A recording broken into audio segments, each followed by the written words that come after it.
ராமானுஜதயா பாத்ரம் ஞான வைராக்யபூஷணம் ஸ்ரீமத்வேங்கடநாதாரியம் வந்தே வேதாந்த தேசிகம். இருந்தன் மாநிலமே நமதாய் வளமதுப்பினி நகத்தொடுக்கி கருந்தன் மாகடல் கந்துயின்றவனிடம் கமலனன் மலர் தேரருந்தி இன்னிச முரந்திரு அலிகுளம்பொதுலி அம்பொழிலூடே செருந்தினான் மலர் சென்மரன் தொழிதரு திருவையிந்திரபுரமே. நடுநாட்டு திருப்பதியாம் கடலூர் மாவட்டத்திலே இருக்கக்கூடியதான ஸ்ரீ நடுநாடு ஓரிரண்டு என்று சொல்லக்கூடிய திருவையீந்திரபுரத்திலே ஸ்ரீ தேவநாத சுவாமி திருக்கோவில் பக்கத்திலே இருக்கக்கூடிய ஔஷதா எழுந்தருளி இருக்கக்கூடியதான சுவாமி லக்ஷ்மி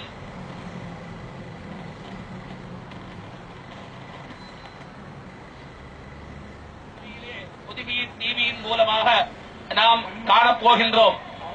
எம்பெருமானுடைய ஸ்ரீ தேவநாதனுடைய திருக்கோவிலின் ராஜகோபுரமானது இப்பொழுது நாம் சேவித்துக் கொண்டிருக்கிறோம். இங்கே எம்பெருமானுடைய திருநாமம் அடியவர்க்கு மெய்யனாகிற தெய்வநாயகன் என்பதாக திருமங்கையாழ்வாரின் மங்களாசாசனம். இந்த எம்பெருமானுக்கு அச்சுதன் வெவ்வினை தீர் மருந்து என்பதான பெயர் உண்டு. நாம் பார்த்துக் கொண்டிருப்பது கருட நதியாகும்.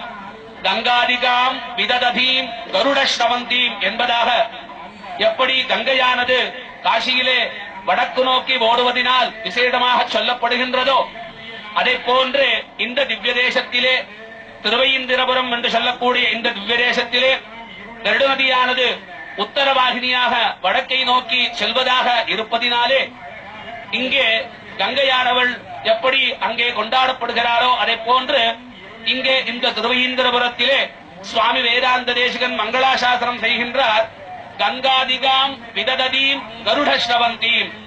எப்படி கங்கைக்கு பெருமை இருக்கின்றதோ அதை போன்றே பெருமையானது இந்த திவ்ய தேசத்திலே கருட நதிக்கு என்பதாக சொல்லுகிறார். நேற்றைய தினம் பார்த்ததான நேற்றைய சாயந்தரம் நடந்ததான மகாபூர்ணாகுதியானது நடந்து கொண்டிருக்கிறது. இன்றைய காலையிலே சதுஸ்தானார்ச்சனம் என்று சொல்லக்கூடிய கும்பம் பிம்பம் மண்டலம் என்று சொல்லக்கூடிய வகையிலே வைகானச ஆகமத்தின் முறையிலே விகணச மகர்ஷியால் தோற்றுவிக்கப்பட்டதான ஆகமத்தின் முறையிலே இந்த திவ்ய தேசத்திலே எம்பெருமானுக்கு சம்பரோக்ஷண வைபவமானது நடந்து கொண்டிருக்கிறது. இன்று காலையிலே நடந்ததான மகாபூர்ணாகுதியை நாம் சேவித்துக் கொண்டிருக்கிறோம். எம்பெருமான் அக்னிஸ்வரூபம். ஆகமத்திலே சொல்லும் பொழுது அக்னி ரவமோ தேவதானாம் விஷ்ணு பரமஹா என்று ஆகமமும் வேதமும் அக்னிரவமோ தேவதானாம் விஷ்ணு பரமஹா என்று வேதமும் சொல்லுகிறது. அப்பேற்பட்ட அக்னியின் மூலமாக எம்பெருமானை தியானம் செய்து அந்த அக்னியிலே நம்முடைய சகலவிதமான மனோபீஷ்டங்களும் பூர்த்தியாவதற்கும் இதற்கப்புறம் இந்த அக்னியிலே வேறு ஆகுதிகள் எவையும் கிடையாது என்பதை குறிக்கும் பொருட்டாகவும் அந்த அக்னியானவன் சந்தோஷமாக இருக்கும் பொழுது நம்முடைய சகலவிதமான பிரார்த்தனையை நிறைவேற்றுவான் என்பதாகவும் இந்த பூர்ணாகுதியானது சமர்ப்பிக்கப்படுகிறது. இந்த பூர்ணாகுதியிலே சகலவிதமான மனோரதமும் பூர்த்தியாவதற்கு நாம் பிரார்த்தித்துக் கொள்ளலாம். இந்த அக்னியானது எல்லா தேவதைகளிலும் முதல் தேவதையாக சொல்லப்படுகிறது. எம்பெருமான் ஸ்ரீமன் நாராயணன் பரோ தேவதையாக சொல்லப்படுகிறார். அப்பேற்பட்ட அக்னிமுகமாக நாம் இங்கே இந்த ஔஷதகிரியிலே லட்சுமி ஹயக்ரீவனின் யாகசாலையை நாம் கண்டுகளித்தோம். மகாபூர்ணாகுதியிலே வேதபாராயணமானது பஞ்சசாந்தி கோஷசாந்தி வசோர்தாரா என்று சொல்லக்கூடியதான வேத மந்திரம், அதன் பின்னராக பூர்ணாகுதி மந்திரம் என்பதாக அந்த அக்னியை சந்தோஷப்படுத்துவதற்கு வேதத்தின் மூலமாக வேத கோஷத்தின் மூலமாக இங்கே நாம் அந்த அக்னியை நாம் சேவித்துக் கொண்டிருக்கிறோம். அக்னி சர்வா தேவதாக பிராமணோவி சர்வா தேவதாக என்பதாக அக்னியிலே எல்லா தேவதைகளும் இருப்பதாக வேதங்கள் சொல்லுகின்றன. அதை போன்று இங்கே நாம் அக்னியின் மூலமாக ஹயக்ரீவனை நாம் சேவித்துக் கொண்டிருக்கிறோம். ஹயக்ரீவர்க்கு வாசஸ்பதிம் விஸ்வகர்மான பூதஜே மனோஜுஜம்பாஜே அத்யாகுவேம சனோனேதிஷ்டாஹவனானி ஜோடதே விஸ்வசம்பூரவசே சாது கர்மா. வேதமானது வாசஸ்பதி என்பதாக கொண்டாடுகிறது. இப்பொழுது நாம் சேவித்துக் கொண்டிருக்கக்கூடியதான இந்த யாகசாலையிலே அக்னியானவன் வாசஸ்பதி ஸ்வரூபமாக சாட்சாத் ஹயக்ரீவனாக ஞான பிரதாதாவாக எழுந்தருளிய நமக்கு அனுகிரகம் செய்கின்றார். ஆகையால் தான் சதுஷ்டி வித்யாசு எல்லா விதமான கலைகளும் 64 கலைகளும் வித்தியாசமாக இருக்கக்கூடியவன் இப்பொழுது நாம் சேவித்துக் கொண்டிருக்கக்கூடியது கட புறப்பாட்டிற்கு முன்னால நாம் யாத்ராதானத்தை முடித்து இப்பொழுது யாகசாலையில் இருந்து கடத்தின் புறப்பாடானது நடக்கப் போகின்றது. எம்பெருமானுடைய சகல சக்தியும் அக்னியின் மூலமாக சேர்த்து அந்த அக்னியின் மூலமாக பெறப்பட்டதான ஆகுதியினால் இந்த கடத்திலே அந்த சக்தியானது சேர்க்கப்படுகிறது.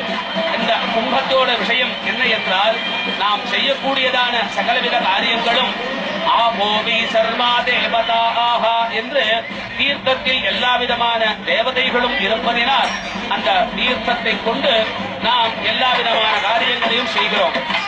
தீர்த்தைர்மிருதம் விதின துர்கதி நாசனார்கைஹி சேஷக்ஷமா விஹகராஜ விரிஞ்சஜுஷ்டைஹி நாதத்வஜா நதஜனஸ்ய பவௌஷதேன பிரஜாதம் ஔஷதகிரிம் பிரணமந்தி தேவாஹா என்கிறார் சுவாமி வேதாந்த தேசிகன். இந்த ஔஷதகிரி மலையிலே பிரம்ம தீர்த்தம், சேஷக்ஷமா சேஷதீர்த்தம், விஹகராஜன் என்று சொல்லக்கூடியதான கருட தீர்த்தம், விரிஞ்சு ஜுஷ்டைஹி என்று சொல்லக்கூடியதான பிரம்ம தீர்த்தம் முதலியதான புண்ணியங்கள் பல தீர்த்தங்கள் செறிந்ததான வெற்பாக இருக்கிறது.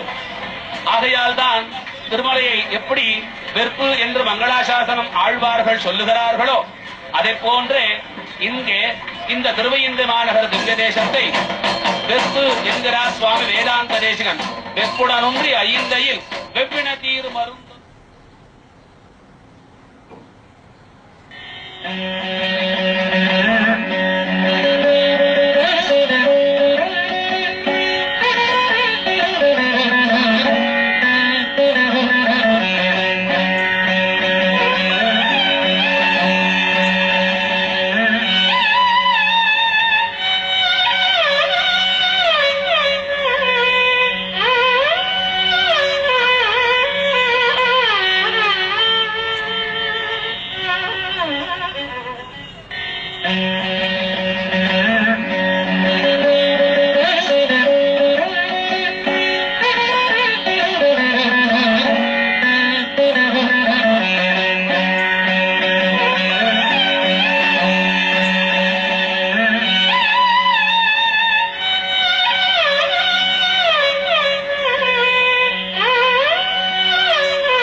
நன்மையான வாசகங்களை சொல்லக்கூடியது என்பதான வேத மந்திரங்களை சொல்லிக் கொண்டு வருவார்கள். அப்பேற்பட்டதான இந்த ஸ்வஸ்தி வாசனத்தோடு நாம் சேவித்துக் கொண்டிருக்கிறோம்.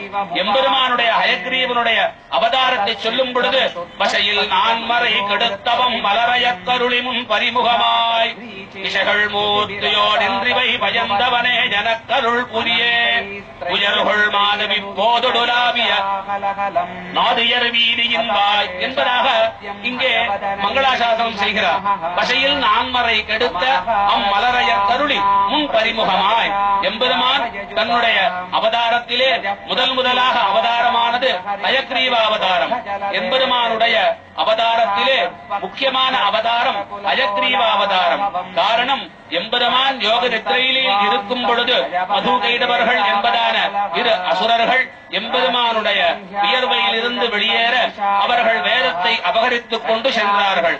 பிரம்மாவானவர் வேதத்தை தொலைத்ததினால் இந்த சிருஷ்டியை செய்ய முடியாத காரணத்தினால் எம்பெருமானிடம் பிரார்த்தித்து நிற்க எம்பெருமானானவன் அந்த மது கைடவ அசுரர்களை சம்ஹாரம் செய்து வேதத்தை மீட்டு மறுபடியும் பிரம்மாவிடம் படைப்பு தொழிலை செய்வதற்காக அனுகிரகம் செய்கிறார்.